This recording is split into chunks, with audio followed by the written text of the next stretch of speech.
দেশের সাথেই এবার বেইমানি করছে ভারতীয় পেসার জাসপ্রীত বুমরাহ, মিলল বড় প্রমাণ। তো চলুন বিস্তারিত দেখে নেওয়া যাক। আগামী 20 জুন শুরু হতে চলেছে ভারত বনাম ইংল্যান্ডের 5 ম্যাচের টেস্ট সিরিজ। এই সিরিজ দিয়ে বিশ্ব টেস্ট চ্যাম্পিয়নশিপে নতুন যাত্রা শুরু করবে ভারতীয় দল। পাশাপাশি শুভমান গিলের নেতৃত্বে এক নতুন যুগের শুরু হতে চলেছে ভারতীয় ক্রিকেটে। আর ইংল্যান্ড সিরিজ ভারতের জন্য বেশ কঠিন হতে চলেছে, কারণ এই সিরিজের উইকেটে প্রাধান্য পাবে পেসাররা। এদিকে এই সিরিজে কঠিন চ্যালেঞ্জ অপেক্ষা করছে গিলের জন্য, কারণ বিদেশের উইকেটে ভারতের প্রধান পেসার হিসেবে দায়িত্ব পালন করে থাকে জাসপ্রীত বুমরাহ। এমনকি দেশের মাটিতেও জাসপ্রীত বুমরাহ সবার আগেই থাকে। কিন্তু এবারের ইংল্যান্ড সিরিজে জাসপ্রীত বুমরাহকে বেশ কয়েকটি ম্যাচে পাওয়া যাবে না। ভারতের প্রধান নির্বাচক অজিত আগারকার জানিয়ে দিয়েছেন, বুমরাহ 5টি টেস্টের সব ম্যাচ খেলতে পারবে না।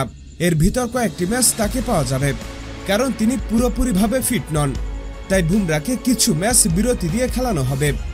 আর বুমরাহ দলে না থাকা মানে হচ্ছে ভারতের ফাস্ট বোলিং আক্রমণ দুর্বল হয়ে যাওয়া।